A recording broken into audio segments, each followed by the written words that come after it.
Yes, hello, welcome back to Star Podcast.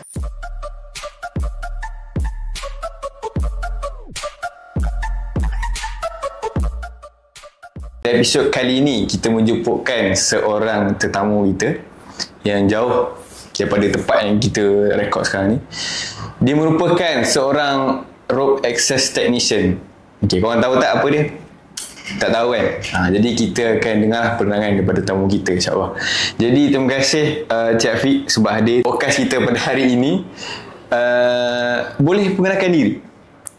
Biar viewers kita tahu siapa tamu kita kan jemput hari ini. Okay, nama saya Muhammad Afiq atau lebih dikenali sebagai Pijo. Biasa orang panggil Pijo.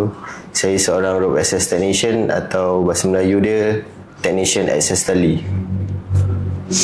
Okay. Jadi boleh ceritakan sikit mengenai pekerjaan yang Pijo, kita panggil Pijo kita macam biasa, kita sembang-sembang macam biasa. Boleh cerita sikit pekerjaan Pijo buat sekarang ni? Okay, pekerjaan rope access ni lebih senang nampak dekat bahagian maintenance bangunan yang biasanya orang akan khabar cuci tikap menggunakan tali. Dia bukan menggunakan gondola, dia menggunakan direct tali. Gondola tu apa? Gondola tu dia untuk working at height juga, tapi dia ada platform, satu platform. Dia macam crane kan? Ya, betul. Okay. Tapi crane tu dia biasa dia daripada atas, so dia akan turunkan bucket untuk pekerja dalam tu. Tapi rope access ni dia menggunakan tali direct untuk kita buat kerja, untuk access tempat tu lah, untuk buat kerja. Bila dah jadi rope access technician ni, mesti kita tahu, mesti ada permulaan cerita macam mana boleh jadi, macam mana niat ataupun cita-cita nak jadi rope access ni. Boleh cerita daripada awal dulu, bagaimana proses nak sampai ke seorang technician rope access ni? Dia cita-cita tu tak ada lah, sebab benda ni pun explore time tengah kerja. Sebab masa tu saya scaffolder selama dekat 2 tahun lebih kurang. So ada satu masa tu, masa saya tengah pasang scaffolding untuk shelter diorang, shelter team rope access ni buat inspection, saya tengok diorang turun tali dalam keadaan yang laju. So saya macam, uish, ni kerja benda. So dari situ menarik minat saya untuk bertanya kepada supervisor kat situ, ini nak buat macam mana, set apa, kerjanya macam mana. Lepas tu daripada situlah saya ambil kontak dia dan bertanya lebih detail macam mana untuk ambil untuk kerja sebagai rope access ni. Kira yang orang nampak dia buat rope access tu? Ya, betul. Okay, faham. Okay, lepas tu? So daripada situ saya buat training untuk rope access ni, sebab kerja rope access ni memang kena ada training untuk kita tahu lah, sebab benda ni melibatkan nyawa. So kerja tu memang kena ada training before bekerja. So saya training dia selama seminggu lebih kurang. So selepas saya dapat CJ, saya bermula sebagai technician, rope access technician yang di commercial lah. Commercial ni biasanya main bangunan, dia ada 2, commercial dan industri. Industri ni seperti kita tahu, industri ni oil and gas, power plant dan sebagainya. Tapi commercial ni memang fokus terhadap bangunan saja, maintenance bangunan dan sebagainya. Okay. Dari sudut awal cakap tadi ada melibatkan training kan. Okay, kita tahu training untuk pekerjaan rope access mesti banyak. Jadi boleh cerita daripada awal training, apa masa training tu dia akan ajar, proses sepanjang training tu apa yang dia akan ajar secara ringkas. Basically rope access ni dia ada 3 level untuk bekerja, level 1, level 2 and level 3. Okay. Untuk level 1 basically hanya untuk pergi buat kerja. Contohnya manuver turun naik, deviation, passing knot dan beberapa lagi sampai rescue.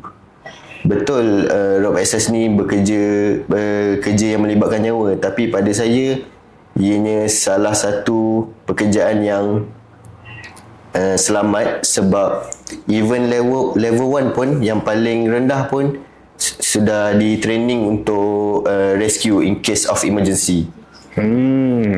So So level 1 pun boleh rescue Ya, kalau betul. contoh Basic level 2 rescue. atau level 3 tengah buat kerja, something happen, level 1 pun boleh rescue dah. Ya, biasanya dia akan dia buat macam tu sebab in case member kita sebelah collapse ke apa, so level 1 pun sendiri boleh rescue. Sebab biasanya kita orang tak akan turun tali seorang je, mesti ada body system. Macam lebih dari seorang lah. Yes, Ada 3 orang. lebih daripada seorang. So in case happen, salah seorang lagi tu boleh tolong untuk bawa turun. Boleh cerita sikit prosedur keselamatan macam rescue? Mungkin pernah berlaku pengalaman, pernah berlaku? Saya personally tak pernah, just masa training je. Tapi biasanya rescue seorang menggunakan 2 tali. Okay. Satu mainline dan satu lagi backup. So in case katakanlah member sebelah collapse, so kita sebagai level 1 terus pergi tinggalkan kerja dan pergi attach casualty ke arah kita dengan 2 point juga. So kita akan release dia punya mainline, bagi dia punya beban terhadap kita ke atas kita punya harness. So kita lepaskan backup dia, so kita bawa turun dia. Dan sebelum melakukan rescue tu, make sure inform supervisor dulu lah, bagi dia tahu ada emergency. Ada emergency. Kira communication waktu tu by walkie-talkie je. Walkie-talkie, ya betul. Okay. Boleh tahu sikit macam tali tu kita pun tak tahu kan tinggi bangunan macam mana. Jadi macam mana kita nak tentukan tali nak gunakan untuk guna as main lane, macam kata kan, main lane untuk kita naik turun, betul tak? Jadi macam mana kita nak tentukan panjang tali tu? Kan ada rasa macam ada kerja yang macam kita dah tetapkan kalau bangunan tingkat macam ni tali panjang ni. Tak semestinya. Biasa kalau macam stage first untuk set up tu, biasanya akan ada orang ke atas dengan akan ada orang di bawah kalau bangunan. Sebab bila kita lepas tali, kita akan lepas je. So dari situ orang bawah akan memberitahu tali dah sampai ke belum. Oh, tali tu memang kena sampai ke tanah? Ya, betul. Oh, okay, faham. So turun tu daripada atas lah. Atas, ya betul. Lepas tu kerja selesai, contoh kerja tu untuk tingkat dalam contoh bangunan tu 15 tingkat, kerja tu untuk tingkat 10. So contohlah ada maintenance dari sudut wiring ke apa kan. Bila selesai tu memang kena turun sampai habis lah. Tengok atas keadaan. Kebiasaannya akan turun sampai bawah. Tapi kalau contoh macam Cik cakap tadi, bangunan 15 tingkat, buat kerja tingkat 10, biasanya kita orang akan turun sampai bawah lah. Melainkan kalau ada maintenance tingkat 13 ataupun 14, so kita orang akan naik balik je. Faham. Okey, untuk kerja road access ni, dia ada hak umur tak? Untuk masuk industri ada hak umur, untuk komersial tiada hak umur.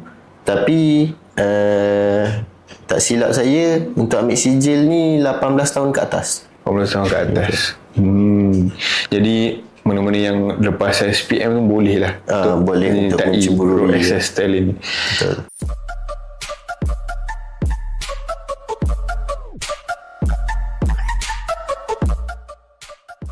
Alright. Dari sudut umur, ialah lepas SPM boleh untuk bekerja. Ya, betul. Tapi dari sudut keselamatan, bagi Cik Afiq rasa lah, sebab kerja ni kerja yang bahaya, bergantung di atas bangunan, kita tak tahu apa yang akan berlaku. Jadi macam mana keyakinan yang Cik Afiq rasa yang ada untuk buat kerja ni? Adakah tak takut gayat ke? Apa yang inisiatif yang Cik Afiq buat untuk tidak takut kerja ni? Okey, kalau pasal gayat tu kena ada. Menurut saya punya one of supervisor saya level 3, dia cakap kita bekerja macam ni, gayat tu kena ada. Sebab takut kita akan jadi cuai. Bila cuai, kemungkinan akan boleh berlaku kemalangan. So daripada situ, gayat ni kena ada. Cuma macam mana kita kontrol gayat tu sambil buat kerja. Sebab saya sendiri pun kalau macam dah lama tak turun bangunan yang tinggi, bila turun, bila tengok bawah tu, kadang-kadang rasa gayat tu macam ada.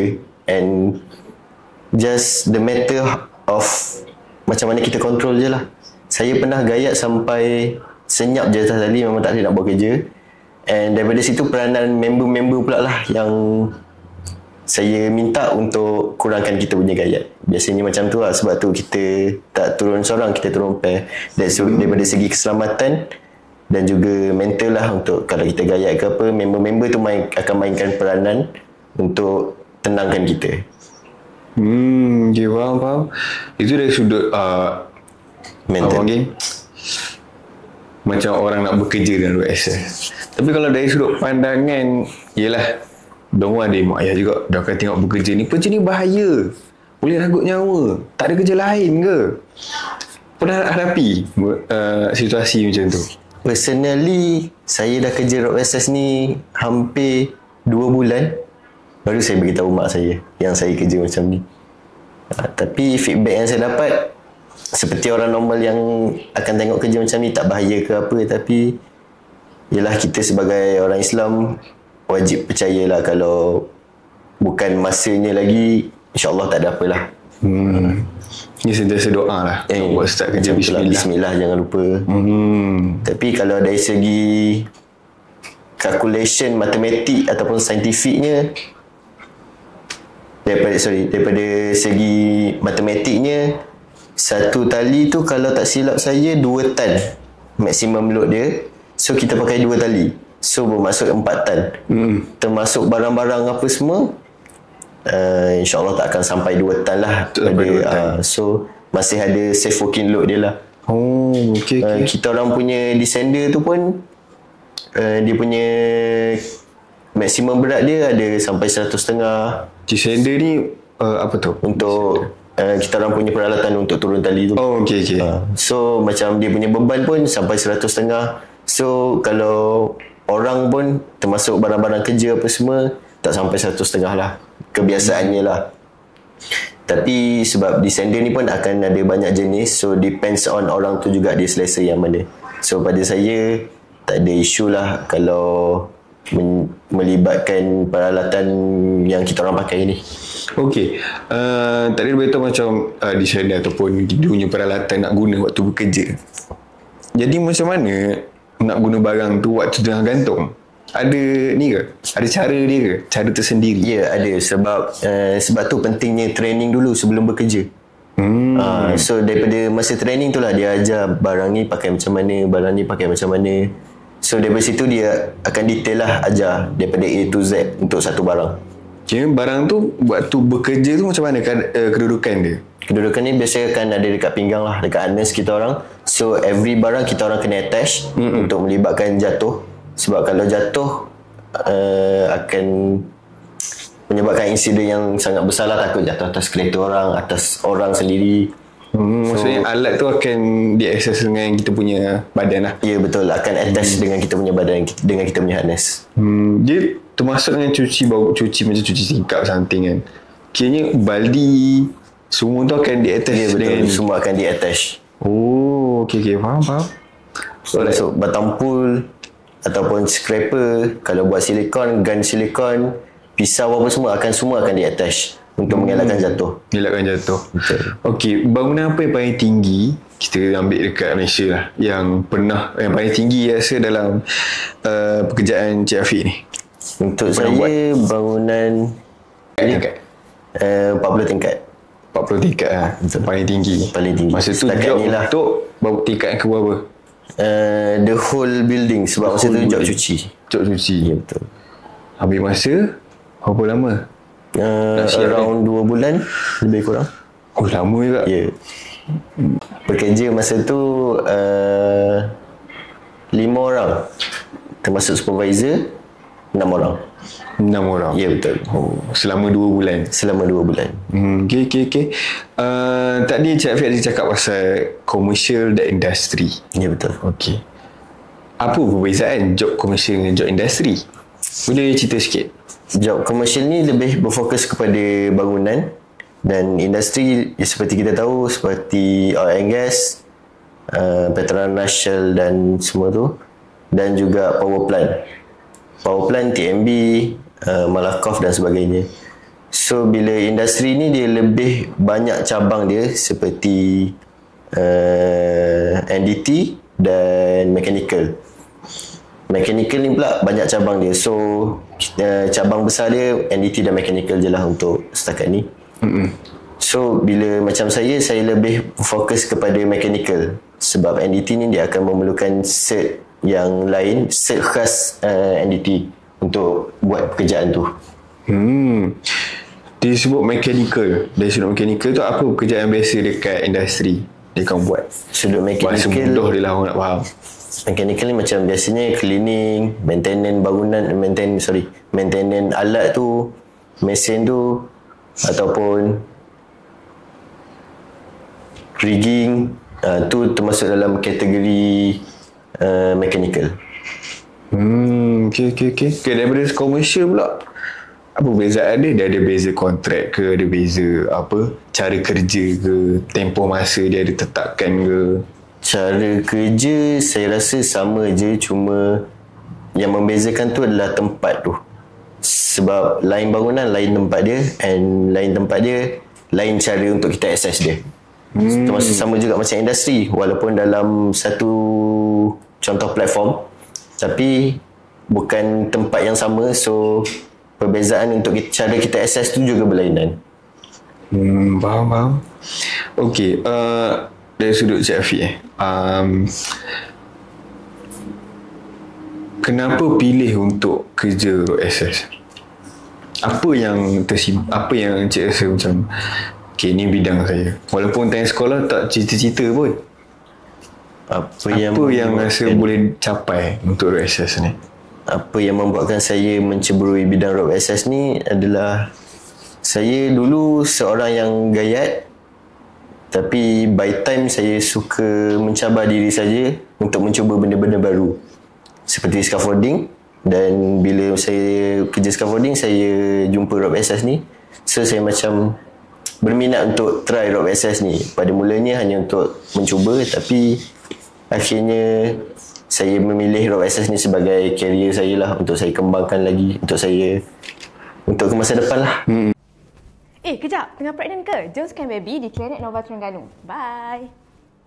Jangan lupa datang Okey, video kan, kita bagi video. Kenapa adanya pekerjaan macam ni? Kalau contoh kita nak cuci tikar, cuci bangunan ke, nak maintenance, kenapa kena ada pekerjaan road access ni? Sebab apa dok kering ataupun mana-mana kenderaan nak buat? Okey, untuk road access ni kebiasaannya dia akan lebih convenient dan cepat daripada scaffolding, crane dan sebagainya.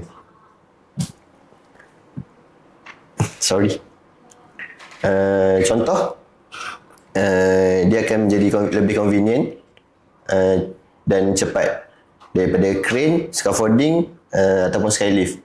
Dan lagi satu membuatkan orang lebih pilih rope access ni adalah accessibility. Sebab contoh kalau tempat tu tak boleh nak akses oleh crane ataupun skylift ataupun scaffolding, kita orang akan menjadi pilihan dia orang lah, pilihan-pilihan daya untuk akses ke tempat itu. So kebiasaannya rope access ni akan dipilih sebab lebih cepat. Sebab dari segi nak set up crane dengan tali akan lagi cepat. Ya, daripada segi masa tu akan lebih cepat untuk set up tali dan kita orang boleh terus start kerja. Ataupun contoh macam scaffolding. Scaffolding akan mengambil masa maybe 2-3 hari untuk siap pasang. Tapi rope access ni akan mungkin separuh hari saja untuk siap pasang.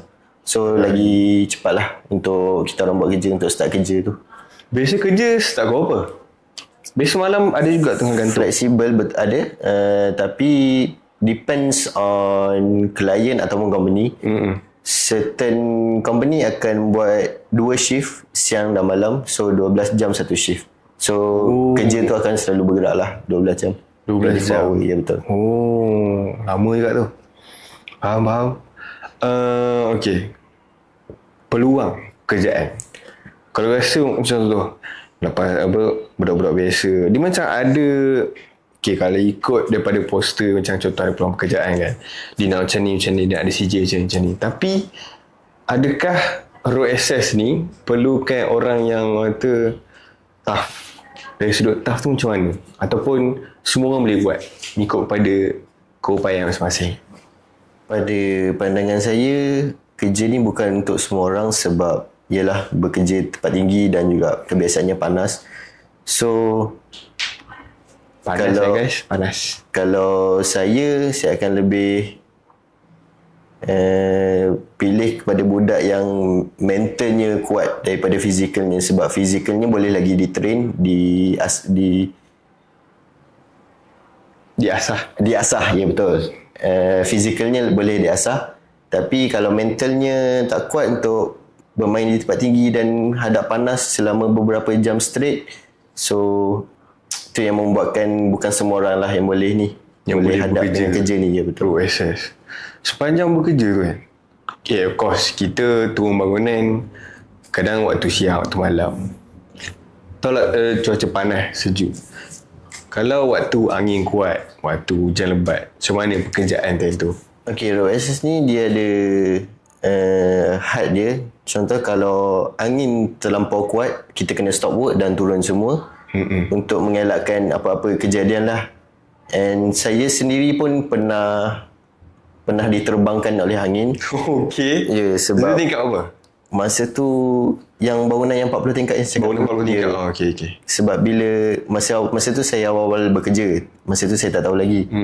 Saya lambat bersiap sebab saya ada tertinggal botol air, tak silap saya masa tu. Bersiap tu bersiap untuk kat side untuk pakai harness dan apa semua. So saya dah siap. So saya turun balik cuma nak ambil botol air, tak silap saya. Saya ambil, saya bawa naik. Semua dah pilih tali masing-masing. Cuma tinggal dekat bucu bangunan. Saya pun macam, saya tak bertanya pada kawan saya, kenapa tak ambil ni kan. Lepas tu dia cakap, kau turun dulu nanti kau tahu. Dia cakap itu. Saya pun dah pelik. Tapi sebabkan saya baru, so saya tak tahu. Okay, bully ke tu? Ke tu untuk dia nak suruh awak rasa pengalaman? Itu kebiasaan untuk orang-orang lama, dia akan suruh buat macam tu bagi kita rasa. Itu normal, pada saya itu normal. Bukan bully guys. Itu bukan bully, betul. Tapi rupanya bila bangunan yang tinggi-tinggi, bila dia duduk bersebelahan, antara bucu dengan bucu tu angin akan berpusar. So masa awal-awal ke atas tu tak rasa lagi. Bila dah ke bawah banyak, dalam tingkat 35 dan ke bawah tu, saya dah start diterbangkan angin dah jauh. Sampai saya rasa 4 depa daripada bangunan. 4 depa daripada bangunan. Dia terbang ke depan. Dia ke belakang. Dia bukan mengikut bangunan. Bukan. Dia akan ke belakang. Ya betul. Ke depan dan ke belakang. Sebab angin berbesar. So saya diterbangkan ke depan dan ke belakang macam tu. Masa tu macam mana dari sudut safety? Maksudnya, adakah itu di tahap yang kena rescue? Ataupun masa tu awak boleh buat? Boleh ada cara dia? Untuk rescue tu taklah. Cuma just itu peranan orang bawah untuk tarik tali saya. Okay. Ya betul. Untuk tarik tali saya rapat ke bangunan. Cuma masa tu saya tak sempat nak bagi tahu orang bawah sebab masa tu baru lagi. So dalam keadaan takut. Bayangkan sebab 4 depa daripada bangunan dan bawah tu highway. 35 tingkat. Ya, 35 tingkat dan bawah tu highway. So siapa je yang tak takut kan untuk budak baru. And dari situlah member saya cakap dekat walkie-talkie, suruh tarik tali saya rapat dan ikat secure supaya saya boleh turun straight balik. Macam biasa, boleh sambung kerja macam biasa. Waktu terbang tu tak ada pelanggaran lutut? Tak ada sebab angin berbesar. So dia terbang jauh, dia rapat, tak sempat sampai bangunan, dia dah tolak balik ke belakang.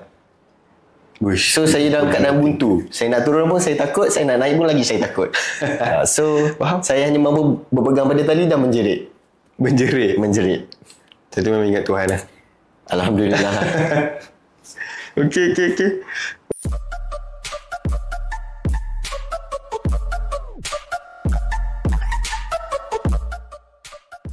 Kan kita sebut tadi tentang peluang pekerjaan.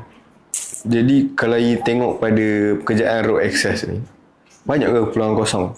Kerja kosong yang orang boleh isi? Peluang pekerjaan sebenarnya ada je. Tapi dari segi susah untuk masuk tu disebabkan dia experience dan CJ yang diperlukan lah. Sebab macam road access ni satu cert saja, satu sijil saja untuk melayakkan diri menjadi road access technician lah. Tapi bila dah berada di tempat kerja, kebiasaan road access ni akan pair dengan cert-cert lain. Contohnya welding, NDT, rigging. So, NDT. NDT, non-destructive test. Biasanya inspection lah, more kepada inspection. So tanpa cert-cert yang lain ni, kalau ada road access saja semata-mata, agak susah lah untuk bekerja dalam bidang-bidang yang diperlukan. Oh, sebab waktu bekerja bukan hanya Turun tali, ya betul. turun tali saja, mesti tengah turun tali tu ada kerja wiring semua. Ya. So kebanyakannya road access akan depend dengan cert yang lain. Kiranya macam untuk menjadi road access ada satu point lagi. And then kalau contoh pekerja tu dia mahir dalam bidang wiring, so dia kena cari job yang wiring. Ya betul. Kebanyakan macam kalau wiring macam tu biasanya kapal lah, untuk tukar lampu atau apa semua. So dia akan memerlukan road access dan juga wiring punya cert. So macam benefit bagi dia lah, dia boleh buat Ya dua. betul. Tapi even kalau dia hanya ada road access, so dia boleh buat kerja just secara umum je lah. Ya betul. Contoh cuci, cleaning macam tu saja. Tapi kalau dia ada wiring, so dia boleh pair. Dia boleh pair. Ya betul. So dia cari job yang jadi kiranya kita cakap pasal bayaran ni kan. Road access ni bayaran dia macam basic bekerja office je ke? Itu kalau untuk permanent dengan company. Kalau untuk freelance, boleh. Syafiq freelance? Saya freelance, betul. Boleh dikatakan Pak ke tak? Ibu 4 ke? Ibu 4 ke? 10 5 ke? 10 5 ke? 6 juta. Kata ibu 7 6 juta. So permanent kemungkinan dia akan ada basic macam biasa, macam seperti yang kerja office biasa. Cuma kalau freelance ni, kalau full 1 bulan tu kerja, mungkin boleh cecah 5 ke 6 angka. Depends on pekerjaan. Bukan semua pekerjaan sama bayar. Dia kira bayar hari ke bayar minggu? Kira per day. Per day. Ya, betul. Wish, orang kaya. Pijo apa yang pengalaman rasa yang Pijo rasa sampai ni tak boleh lupa? Ada tak pengalaman sepanjang bekerja road access ni? Ada yang firstnya paling best job yang sangat simple. Jobnya bertempat di Perak, tapi sebab masa tu saya dan kawan saya ada di KL. So kami bergerak ke Perak petang, lebih kurang pukul 5 macam tu. So keadaan jam, so kami santai-santai je bawa kereta apa semua. Pada pukul 10 tak silap saya, 10 malam. 10 malam, bos kami call, tanya kami kat mana. Lepas tu kami cakap kami still lagi on the way, sebab masa tak silap saya dekat dengan RNR Tapah. So cakap okay lah, kalau boleh cepat sikit lah, sebab nak pihak sana nak cepatkan lah, sebab ini jobnya dalam Dewan tu dia pakai untuk konvo pada lagi 2 hari. So dia punya apa kita panggil, macam kompartmen dekat atas tu dia terkopak, so kita orang nak kena masukkan balik. So bila pergi tu, kami ingatkan mula-mula banyak, dalam 3-4 kompartmen macam tu. Lepas tu bila kami tengok, rupanya satu saja. So saya dengan kawan saya pun laju je lah buat kerja. 2 orang saja masa tu. Sementara dia tengah set up tali apa semua, saya bersiap pakai harness, ambil bawa barang-barang, attach barang-barang apa semua.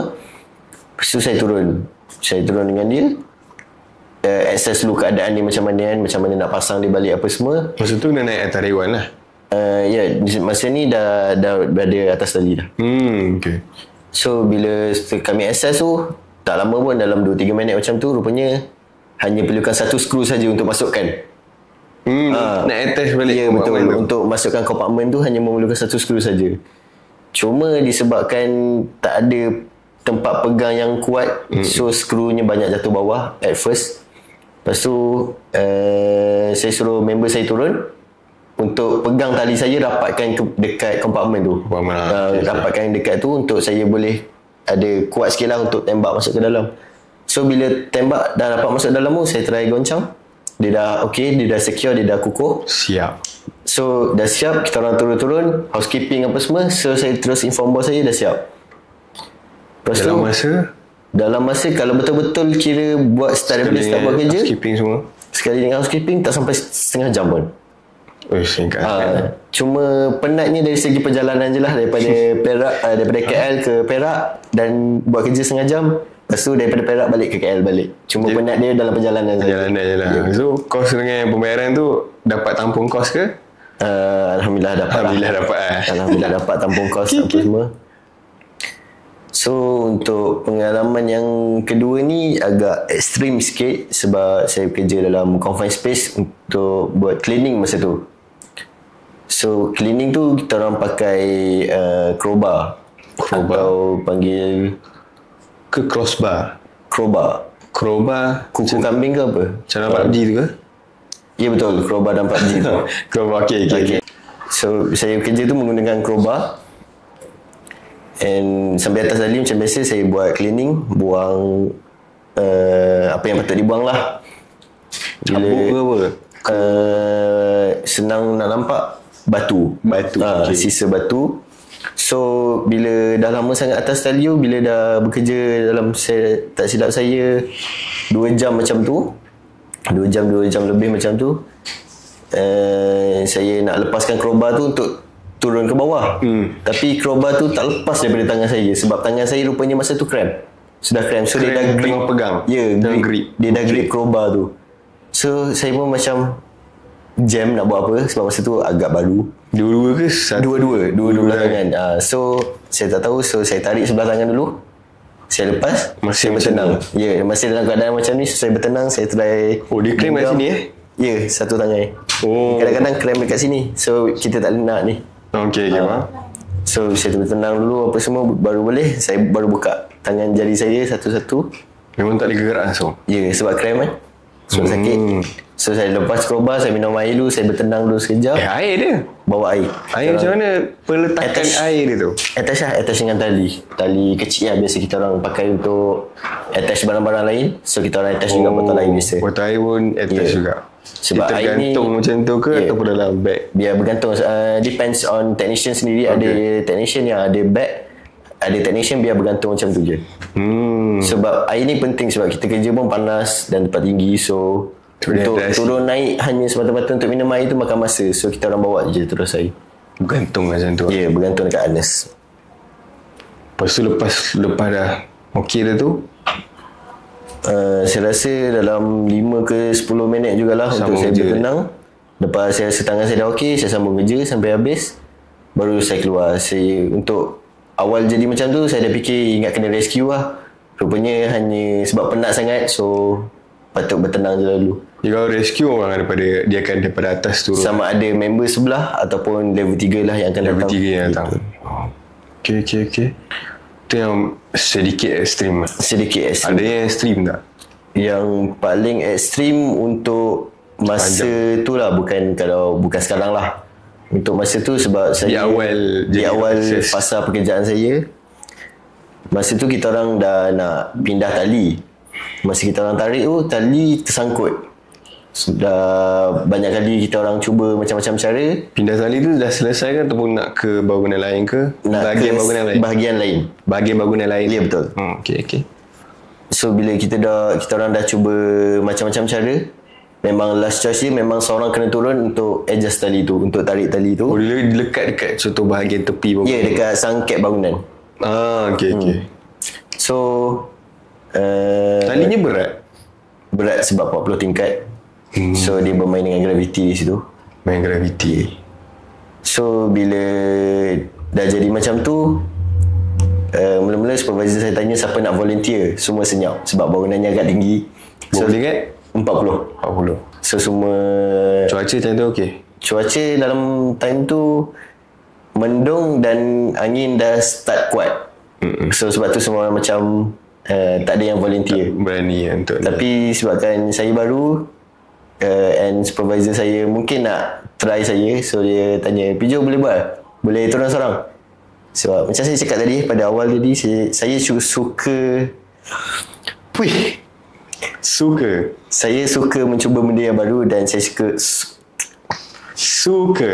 suka mencabar diri saya. So saya accept challenge tu untuk saya turun seorang-seorang. Tapi saya cakap kat dia, saya perlukan seorang yang ada 24 hours dekat walkie-talkie untuk teman saya, untuk borak saja. Oh, borak saja. Ya. Dia sebab apa? Sebab masa tu saya baru, so saya nervous untuk turun seorang-seorang di 40 tingkat tu. So lekat dia tak dekat apa? apa dia? Yang tali tu lekat kat tingkat apa? Dalam 20 lebih macam tu lah. Oh, jauh. Awak agak separuh awak bangunan. tingkat atas. Jauh. So saya Betul lah turun. nak kena dua sembang. Ya. So sebab tu masa tu baru, so agak takut lagi lah untuk sorang-sorangan. So Jangan kata yang nak walkie-talkie tu dia nyanyi. Dia tak nyanyi. saya tak kisah nak dia buat apa, tapi make sure ada orang Ada orang saya. cakap. Ada juga dia pun Okay. ada yang menyanyi, ada sembang kosong. Sambil-sambil saya turun apa semua, saya take 5 sebab talinya berat untuk awal-awal pada atas tu, talinya berat, so agak lambat. So bila dah separuh bangunan tu dah start ni, dah turun, dah boleh lah. Cuma dah sampai tu, saya berdiri kejap untuk saya tenangkan. Sebab Berdiri tu kat mana? berdiri dekat Suncap tu. Suncap tu. Ya. Untuk saya tenangkan diri saya sekejap. So selepas a few minute barulah saya settlekan tali yang tersangkut tu apa semua. And dia orang dah pindah tali, and saya terus turun ke bawah lah untuk sambung pindah tali ke bahagian lain. Dia turun naik balik. Ya, betul. Tu pada masa tu pengalaman yang paling ekstrim lah, sebab dengan angin yang kuatnya, hampir hujan, tapi belum sempat hujan lah. Belum sebab hujan. So sebab tu saya cakap kat supervisor, saya perlukan seorang yang teman saya dalam walkie-talkie.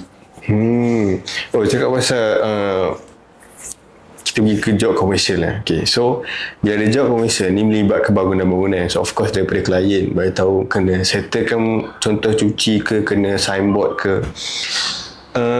Dari sudut akses ke bangunan tu macam mana? Dia ada satu kad khas ke, ataupun boleh masuk macam tu je? Daripada of course setiap bangunan ada part guard jaga kan. Betul. Guard jaga. So macam mana kemasukan dia tu? Itu depends kepada bangunan. Biasanya bangunan-bangunan yang agak penting dekat Malaysia biasanya akan memerlukan pertukaran pas lah untuk dia orang detect siapa kontraktor, siapa masuk secara haram, ataupun siapa tetamu, ataupun siapa guest lah. So daripada situlah dia orang akan bezakan, oh ini kontraktor, oh ini pekerja. Ada Macam pas tu. lah. Ada pas tu sendiri. So biasanya kalau pas tu hilang, kebiasaannya macam IC yang hilang lah. So kena dibuat report apa semua. So banyak proses lah. Banyak proses pula So lah. biasanya Baru masuk. pas tu kita orang akan bagi supervisor yang pegang. So after habis kerja baru tukar balik lah. Pas tu. Supervisor dia akan stay dekat site. Ya, supervisor akan stay dekat site dan bukan atas tali lah. Sebab in case Dia tak apa-apa, ada atas tali. tak. In case apa-apa dia akan rescue. Dia akan perform rescue. Oh, dia lebih dari rescue Ya, lah. betul. Faham. Okay, sepanjang kerja road access ni, macam Pijo kata ada industri information, boleh selit sikit susah seram sepanjang bekerja. Rasa pernah laut sama ada dalam grup tu pernah lalui ke? Grup bekerja yang lalui? Personally saya sendiri tak pernah, tapi kawan saya dia pernah mengalami Masa tu job sekali. gangguan. Tidak, saya jawab dekat lain, tapi terang biasa lepak dan bercerita. Dia orang masa tu cuci dekat satu bangunan ni, hotel ni, ada mulanya Boleh tahu negeri? Boleh tahu? di Kuala Lumpur lah. Kuala Lumpur. Okay. Pada mulanya dia orang turun tu macam biasa, cuci macam biasa apa semua. Tingkap ke ataupun Tingkap. Tingkap. Dia orang cuci macam biasa apa semua. Then ada satu tingkat tu dia orang tengah cuci, ada seorang budak datang tengok. Pada mulanya dia orang husnuzon lah sebab itu hotel, so maybe anak siapa-siapa kan. Lepas tu dia cakap lah, ini anak siapa? Siang ke malam? Siang. Oh, Masa tu siang. Ini anak siapa? Mak bapaknya mana? Takkan biar anak berkeliaran dekat hallway macam tu je. So tapi kita Dia orang minta tu daripada tingkap ke beranda ke apa? daripada tingkap. Daripada tingkap?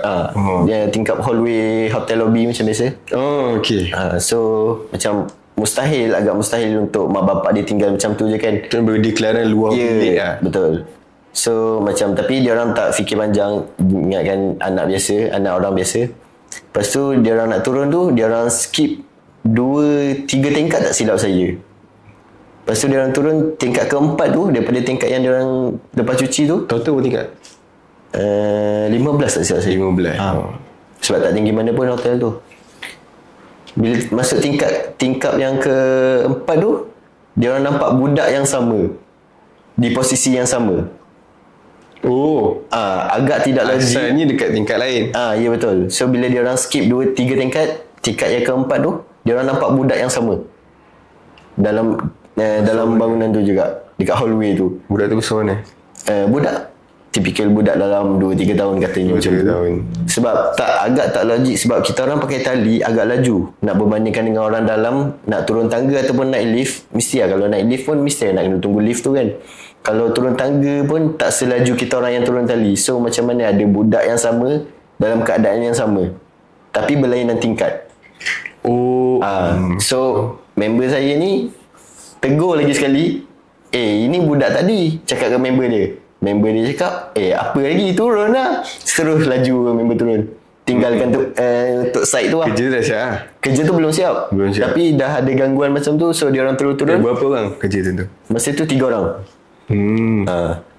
So dia orang turun. Dia orang stop work lah. Kiranya stop work.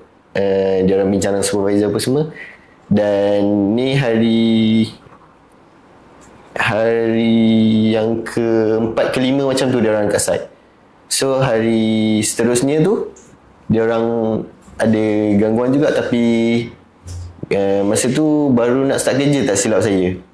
Dia dalam bilik aircon. Okay. Dalam bilik aircon tu, depan tu dia ada ruang sikit lah. So bilik aircon tu gelap tau, tinted. Bilik service aircon, sorry. Okay, bilik service aircon. Ni kat hotel tu ke? Dekat hotel tu juga. Okay. Biasanya bilik servis aircon ni akan tertutup tau. So tak akan ada angin yang kuat apa semua lalu kat situ. Tapi tiba-tiba ada bunyi ketukan daripada tingkap belah dalam tu. Dia orang lepak kat depan ni ambil angin apa semua kan. Bilik servis aircon tu dekat belakang. Bilik tu tinted, so dia orang dengar ketukan yang sangat kuat daripada dalam. Daripada dalam? Ya. Mula sekali dia ada akses pintu tak? Ada. Bilik tu? Untuk orang servis aircon lah. Servis dia menjadi servis dia punya generator. Ya betul. Oh, okey, faham. So bila ada ketukan, mula-mula dia orang tak hirau kan. Tapi ketukan tu semakin lama semakin kuat. Malam. Petang. And kawan saya seorang ni agak berani, so dia pergi tengok bilik tu. Tapi dia tengok daripada tingkap tu saja. Oh, dia ngintai macam tu. Dia mengintai tinted. Tapi dia tak nampak apa-apa. So dia cakap, tak ada apa, angin kot. Dia cakap macam tu. Lepas dia cakap macam tu, ada lagi ketukan tu. Time tu dia orang pun memang packing barang, memang terus balik je lah. Kerja saya dah? Ke sambung esok pula? Itu cerita dia sambung esok lah. Memang takkan sambung lah. Oh, macam tu Untuk pijol memang tak pernah lagi lah. Alhamdulillah tak pernah lagi lah. Kebiasaannya belum waktu dia. Harap-harapnya tak lah. Okay, faham. Sebab dia tak ada akses road waktu shift malam. Ke ada juga untuk bekerja waktu malam? Ada je. Tapi biasanya komersial jarang lah. Komersial jarang? Ataupun job urgent. Industri je biasa malam? Industri kebanyakannya ada lah. Oh, sebab dia dalam kawasan dia kan? Ya, betul. So kita tak berhadap dengan orang-orang lain, orang awam lain. Betul tak? Tak komersial kita hadap juga. Ya, betul. Faham. Last yang kata. Ada bahagian pasang bendera? So tak nak apa? Batu merdeka sebelum ni ke? Ada. Kebanyakannya setiap-tiap tahun lah ada. Untuk pemasangan dia sebenarnya? Pasang dan buka bendera. Pasang dia macam mana? Pemasangan dia mesti berat kan bendera tu. Oh, okay. Proses nak turun bendera tu lah. Pemasangan dia tu biasanya kita akan buat sistem lah untuk turunkan bendera tu, sambil-sambil technician akan turun tepi bendera untuk secure bendera tu. Kebiasaannya job bendera memerlukan ramai sebab benderanya sangat berat. Mungkin bermakan dalam 200 kilo lebih kurang. So bendera ni sangat besar dan besar. So kebiasaannya ground crew yang akan ramai daripada technician road access, sebab bila dah nak secure tu hanya memerlukan 2 orang ataupun 3 orang saja atas tali. Tapi untuk menurunkan bendera tu memerlukan tenaga kerja yang ramai lah. Yang ramai. Dia perlu ke macam contoh yang ground crew tu tengok tepi sikit. Ada macam tu. Ya, sepatutnya perlulah, tapi sebabkan kita orang dah susun cantik perjalanan tu, so just kita orang pasang dulu, secure, dan baru tengok mana yang tempat yang saya ingat ke apa, baru kita orang adjust balik. Tu antara job bendera lah. Antara Dia job yang berkibar teknikal ke, lah. berkibar ke ataupun lekat bangunan? Tak ada, kalau berkibar pun tak adalah berkibar teruk sangat, sebab kita tak nak bagi dia terhentak dengan bangunan kan. Oh, okay. So dia agak statik tapi still lagi boleh beralun. Kejap. Tengah pregnant ke? Jom scan baby di Klinik Nova Terengganu. Bye. Jangan lupa datang Sepanjang bekerja, of course lah kita berpakaian you kena pakai harness, PPE semua tu kan. Macam apa SOP untuk bekerja road access ni lah. Apa pandangan orang waktu tu? Pandangan orang biasanya soalan yang selalu saya dapat ialah tak bahaya ke, tak gayat ke. Itulah soalan yang antara yang normal lah yang saya dapat. Tapi kita explain kat dia lah macam mana kerja kita punya kira-kira barang apa semua. So daripada situ dia orang akan tengok macam, biasanya kita orang akan dipanggil Spiderman. Spiderman untuk road access ni lah kebiasaannya, sebab itu yang orang nampak kan, melekat dekat dinding bangunan. Orang impress lah tengok kerjaan. Sangat bahaya ya guys, sangat bahaya.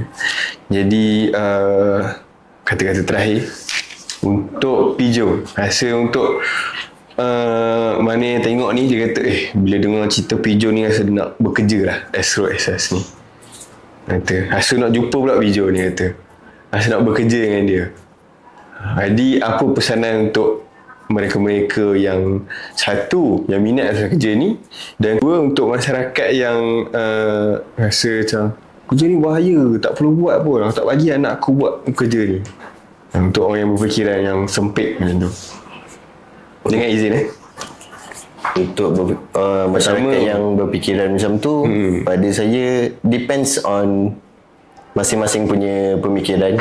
Tapi saya rasa kalau dihalang macam mana pun, kalau dah tertulis takdirnya untuk kerja macam tu, saya rasa apa boleh buat kena terima lah. Kena terima juga. Okay, untuk challenge untuk pekerja yang kata bila dengar cerita Pijo ni dia nak bekerja, ada tak peluang pekerjaan untuk bekerja ni, cara apply semua, dan apa yang dia kena buat sebelum dapat as jawatan road access technician?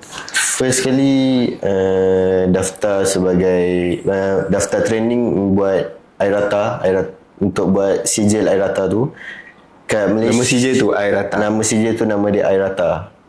Dekat Malaysia hanya ada beberapa saja. Dekat Terengganu ada satu, dekat Paka. Kat KL ada dua tak silap saya. Dekat Sabah ada satu, dekat Sarawak ada satu. Hanya 5 tempat saja yang betul-betul berdaftar dengan IRATA tu. So kalau ada dengar cert yang selain daripada IRATA, itu bukan international certified. So baik berhati-hatilah.